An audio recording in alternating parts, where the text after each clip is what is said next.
This is an online mapping tool demonstration using our eZones Planning Proposal 3 landing page. Once you're on the landing page, you'll have 5 sections that you can choose from. Section 3 is the mapping tool. When you clicked on the mapping tool, it'll take you down to the bottom part of the screen where you have a map which for most people would be too small to probably navigate and work out what zones or other LEP changes might apply to your property. So in order to get a map across the larger part of your screen, just click on View Larger Map. Give that just a little bit to fill in. Now once that map comes up,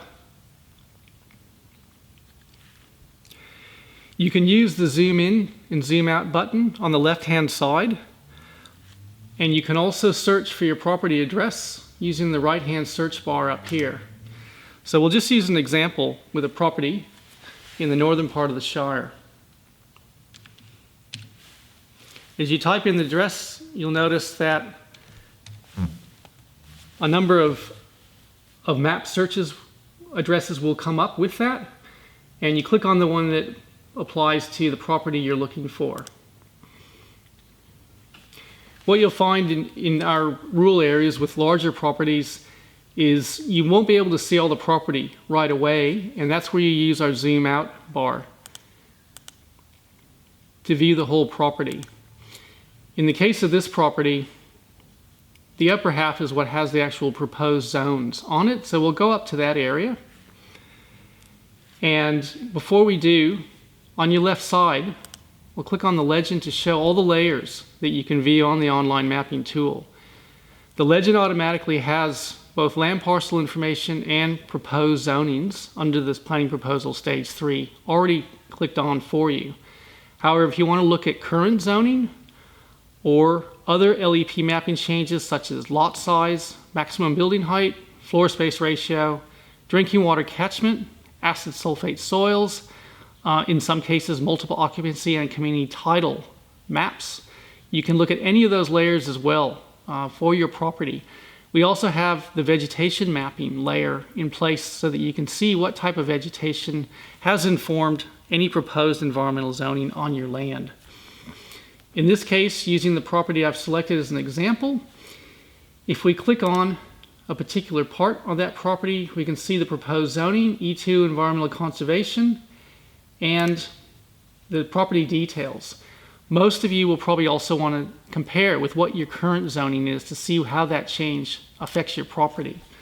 So if we click that on again, you'll also, once you click on that layer, you'll see both the current zoning labels on top of the proposed zoning for stage 3. So when we click on that same area of green, we got an E2 proposed zoning, a 1A current zoning, and then your land parcel details.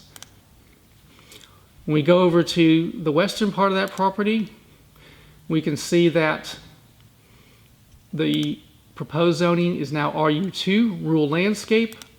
The current zoning is 1A under the Local Environmental Plan 1988. We can also look at other LEP mapping layers. For example, proposed lot size. So if we click on that same area, we know the minimum lot size is 40 hectares, which is quite standard in all our rural areas. There's also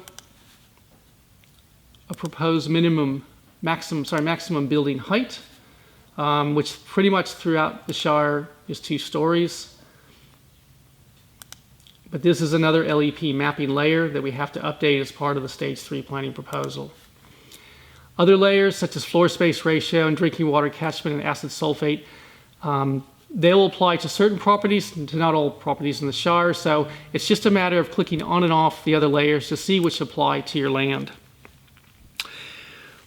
If you want to find out more about these changes or how to interpret some of the information in the online mapping, feel free to book in a time to talk to myself or one of our planners using our booking calendar link.